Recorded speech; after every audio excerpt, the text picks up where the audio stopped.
Okay.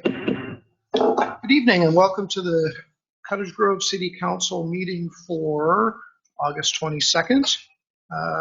May we have the roll, please? Councilor Foley? Here. Councilor Savage? Here. Youth Representative? Here. Councilor Park? Here. Councilor Senate? Here. Councilor Urban? Here. Councilor Roberts? Here. Mayor Gowan? And please join us for the Pledge of Allegiance. The United States of America, and to the republic for which it stands, one nation, under God, indivisible, with liberty and justice for all. Okay, thank you. Okay, so that brings us to appearance of interested citizens for items not on the agenda. This time is for citizen comment on items not listed on the agenda for a maximum of 30 minutes. Individual speakers must be recognized by the presiding officer, provide their name and address, and will be allowed up to 5 minutes or less with council approval. Comments regarding any matter scheduled for a public hearing may be provided only in that hearing. Comments on agenda items may be taken prior to council discussion on that item.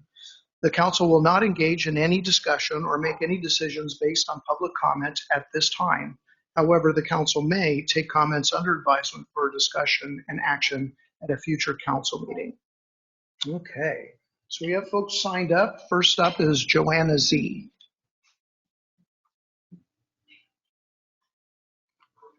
Hi, Johanna Z, 1386 Cottonwood Place. So I had a couple things I want to talk about, but I'll be really quick with the first one. Last time someone came up here for the general meeting asking you guys as leadership to do something or address the issue with Magnolia Gardens. I was kind of dismayed to hear the response that just kind of dismissed her allegations, and I didn't hear that there was any follow through.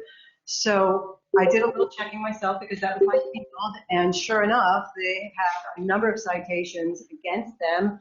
Really easy to get a hold of that paperwork to see that a lot of complaints, a lot of issues. So I think as we grow as a community, again, we can raise the standards on all issues, whether it's the homeless issue or the way that our vulnerable populations are taken care of, such as our elderly. So I encourage you please to look at what's happening, be aware of what's happening in our community in that regard, because many people, as you know, with dementia, they can't speak for themselves and they rely on us and family. So empathy is really important. It may not have been your experience, Councilor Fleck, but it certainly has been the experience of others that there have been issues. So thank you for that. So what does it take to work together as a community? We've seen a lot of issues over the past several months. Community Strong Cottage Grove is going to continue to work towards this long-term goal as decisions are made around us that may not be in the best service of our residents here.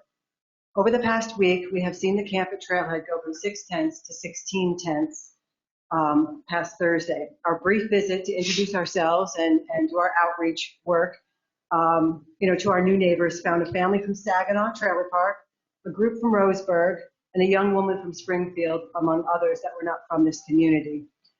We also met a couple of unhoused, I've seen a number of unhoused newcomers in cars walking in the community and bikes that seem to be a lot over the past week.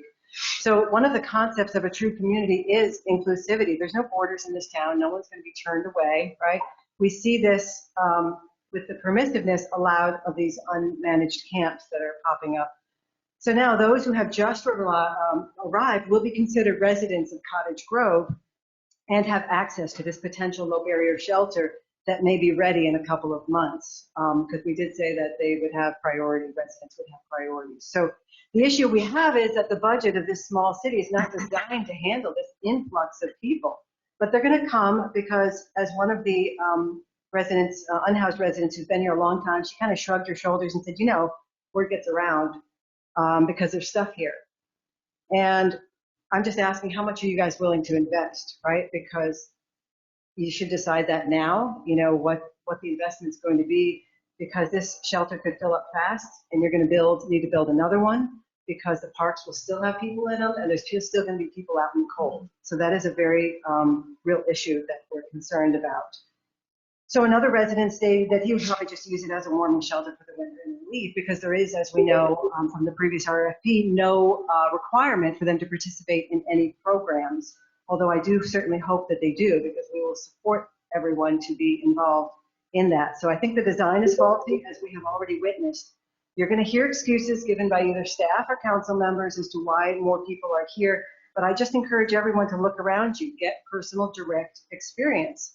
My drive through town is giving me that. Who are these folks? Where are they coming from? Talk to them, ask them. What brought them to Cottage Grove? Why are they here? So let us be kind to one another, and at the same time encourage responsibility. There are cases where people really just need a hand up, and we want to be there for those people. But in a lot of cases, some of these people have been evicted because they trashed the homes that they lived in. Some of them, their drug use caused them to lose their jobs, and so they didn't pay rent because they didn't have money. Many untreated mental health issues are causing a lack of safety for themselves and those around them. We've created a culture of dependency. And there's so much deprogramming and unraveling to do with many of these folks. But we need to work together for this as a community. That means we need to be committed to this community and not come from a place of government bureaucracy and rules that are designed to control and not designed to serve each other. So we have a serious problem in this town, and we need to talk about it together and come up with solutions, not create more issues and problems by hanging out a shingle under the guise of compassion. There is no compassion allowing people to repeatedly take drugs to the point where their life is threatened. There's no accountability. And I've heard of so many cases where people this is over and over and over again, and they don't even have to get treatment. We just keep doing the same thing over and over again, right? So on one hand, it's unconscionable that you have allowed this to go on for so long and only doing something now because of new legislation and a sizable federal grant. On the other hand, you've done little up to this point, and now you act like it's your responsibility, and only qualified professionals can handle this. So is this really the responsibility of the government, as a couple of you have mentioned? So awareness is another value we hold. Pay attention to the consequences of your actions. Pay attention to what's in front of you, around you. No need for guilt or shame. We just course correct, right? Oh, okay, that didn't work. Let's wrap it up. Thank you. So our next general meeting is September 8th, 6 p.m. at Living Faith Assembly. Our email is communitystrong.cottagegrove@gmail.com. We won't engage with trolls or bullies, but do encourage those wanting to create a healthy community that serves us all to please join us. Thank you so much. Thank you. Okay, next person is Monique Peppers. Is that correct?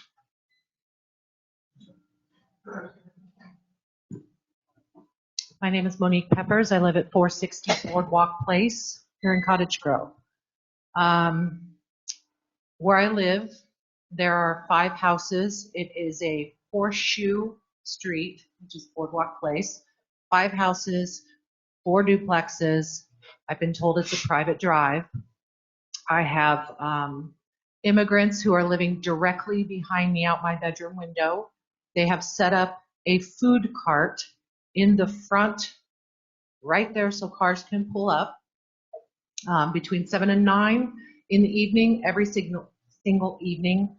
And they drive through, they stop, they have a couch out there, which it's not a couch, it's actually like a truck bench seat. They have tables set up so that people can sit and talk and eat the food that they're selling. I've spoken to them. They're saying that I called the police department one time because they were dumping things in the sewer system, which is right in front of my property. I'm afraid that if an ambulance tries to get through on that street for an emergency at that time of the evening, they're not going to be able to.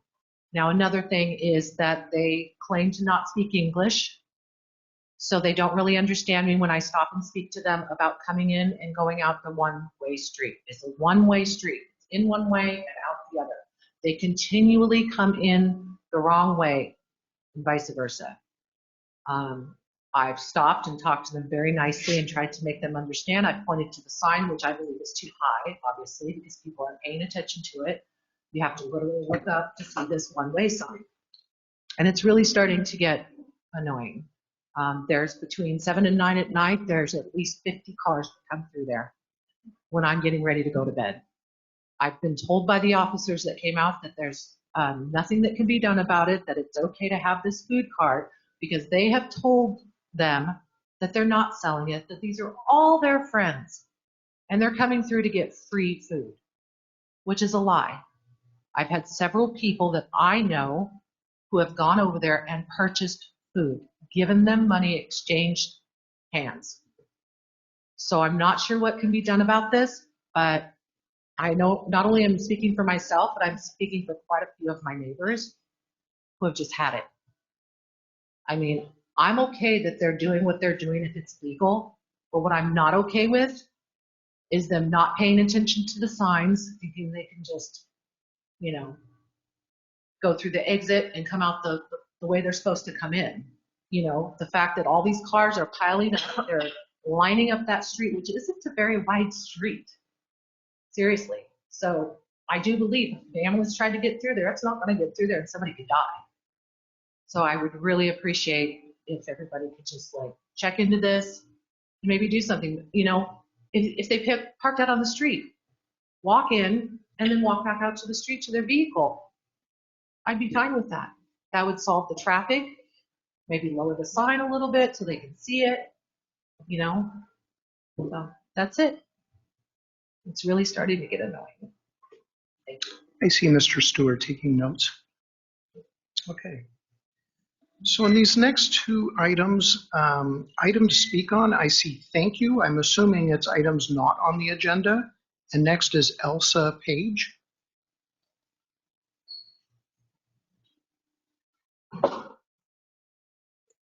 My name's Elsa Page, and I live at 1116 Thayer Avenue. And I just came to thank the council for supporting both the health clinic and the vote to proceed with Highway 99 and location with the commitment to provide a safe and rehabilitating space for homeless people. And I also commend the council for being open to all the options and then have the ability to come to an outcome that I believe is the most feasible and positive. So I just want to thank you all. It's been a long discussion. Probably it will be a discussion, but I'm glad that we've come to a decision. Thank you. Okay, and I have Mr. Cartwright up next. Patrick Cartwright, 34795 Railroad Road, Cottage Road, Oregon. A couple things that I have quickly. I still have not heard if there's been a conditional use permit applied for and granted for this. It is a business. That's how the city council added the ordinance for Highway 99 frontage for the medium all industrial to have a conditional use permit. It's good enough for me. It's good enough for the city too. I also have tried to get some transparency from the board. I myself was contacted.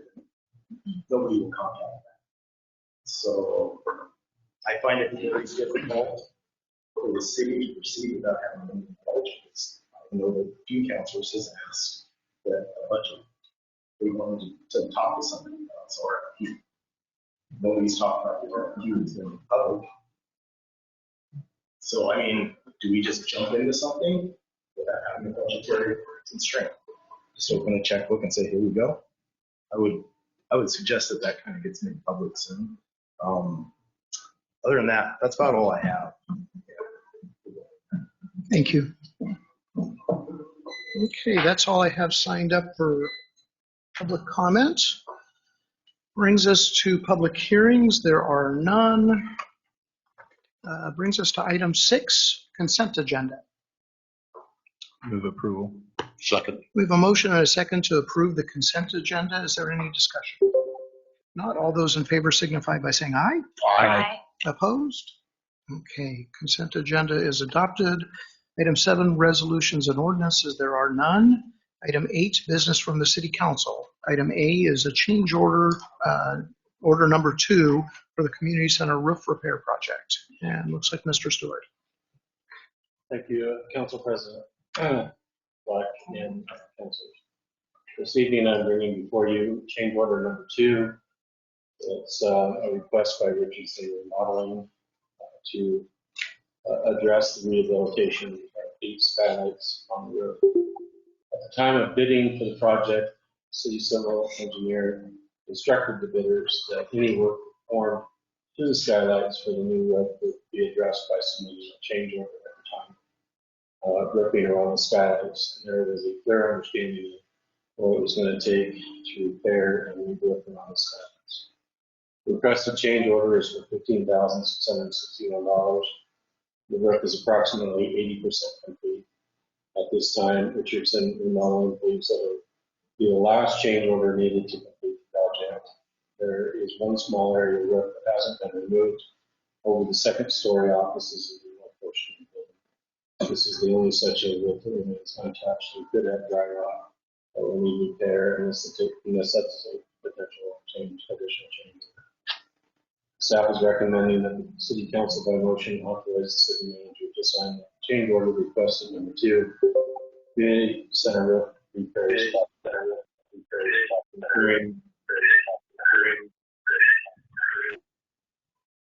Repairing the 8 skylights for a total of $15,661 to Richardson Remodeling LLC. Questions? Councilor Urban. I move that the council authorize the city manager to sign change order request number 2 for the community center roof repair project for repairing the 8 skylights, for a total of $15,661 to Richards Remodeling LLC. Second. So we have a motion with a second. Is there any further discussion? If not, all those in favor signify by saying aye. Aye. Aye. Opposed? Okay, that is passed. Okay, item B is housing development cost assistance requests. Mr. Myers.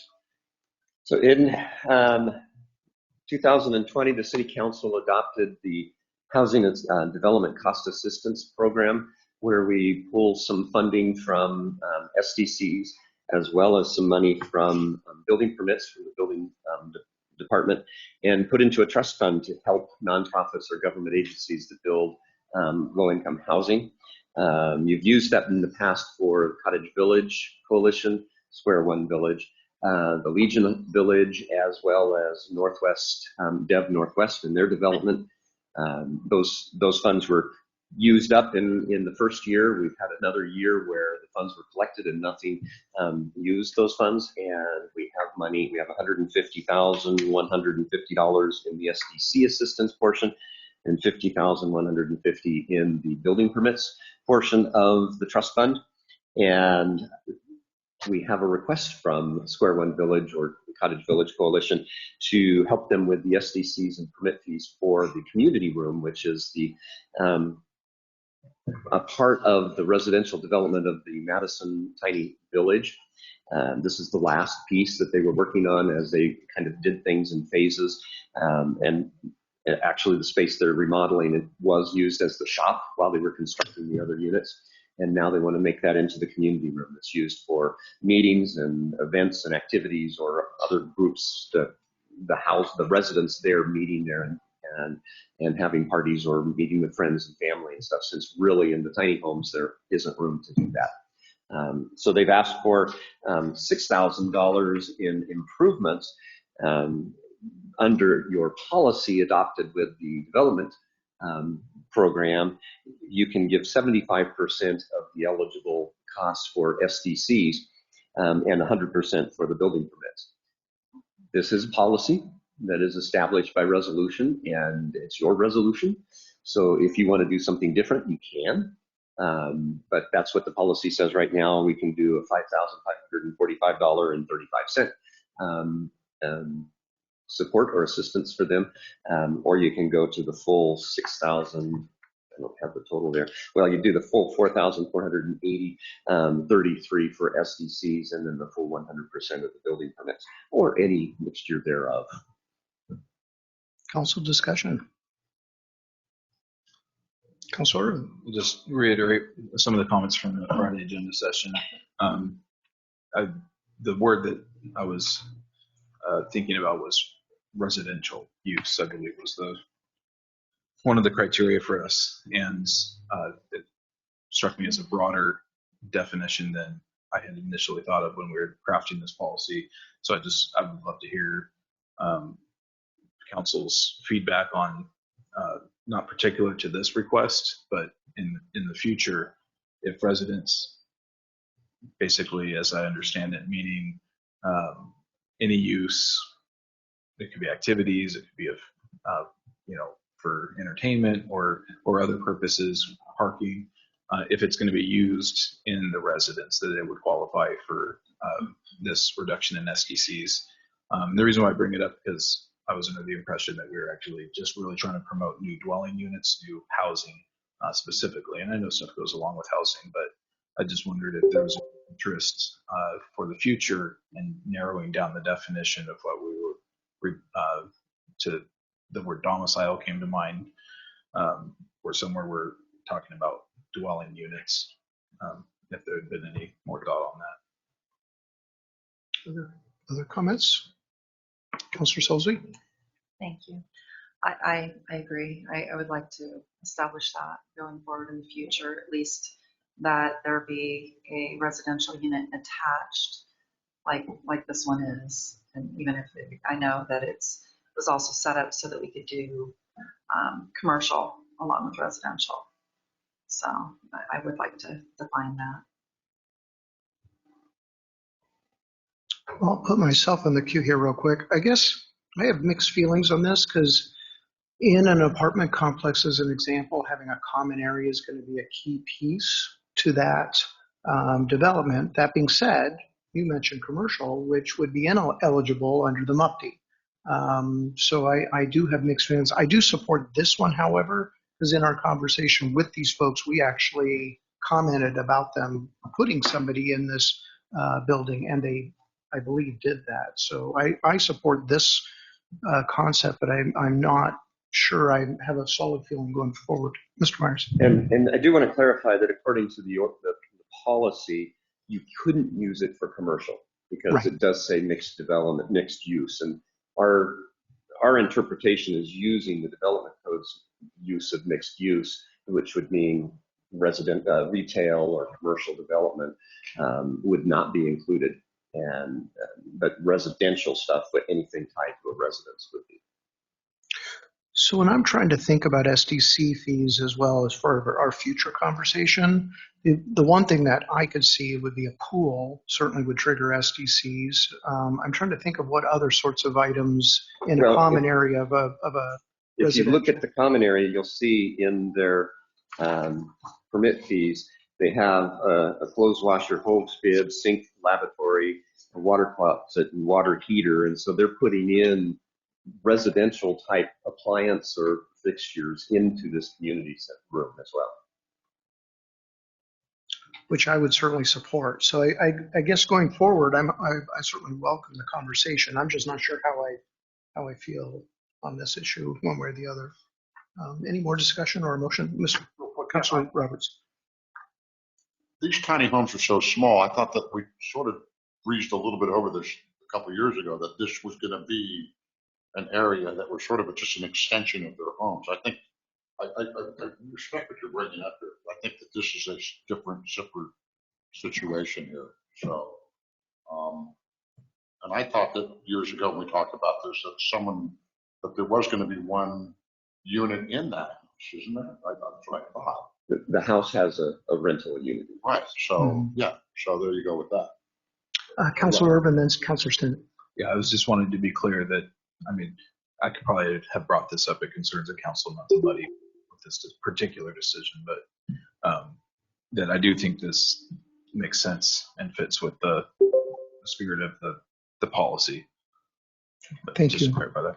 Councilor Stinnett. I was going to agree with Councilor Roberts. It seems like the kind of community living room for a group of very small dwellings. So I would tend to interpret it. Councilor Savage. Thank you, Mr. Fleck. Just out of curiosity, you said that there's a pool of about 150,000 for SDCs and 50,000 for building permits. If that's not used, that just kind of hangs out and waits for it to be used. It doesn't just disappear. Right. Is that correct? Yeah. I agree. I think that this falls into a different category. I think that absolutely falls in alignment with the conversation that we're having, but it's good to clarify going forward. $6,665.43 is the total that I got for the total. Just FYI. Is there a motion then? I'll make that motion. Okay, please. I would like to do the 75% eligible assistance for the SDCs and the 100% the building inspection for the total of $5,545.35. Is there a second? Second. We have a motion with the second. Is there any further discussion? If not, all those in favor signify by saying aye. Aye. Opposed? Okay, that passes. So that brings us to concerns from council. Do you have any concerns?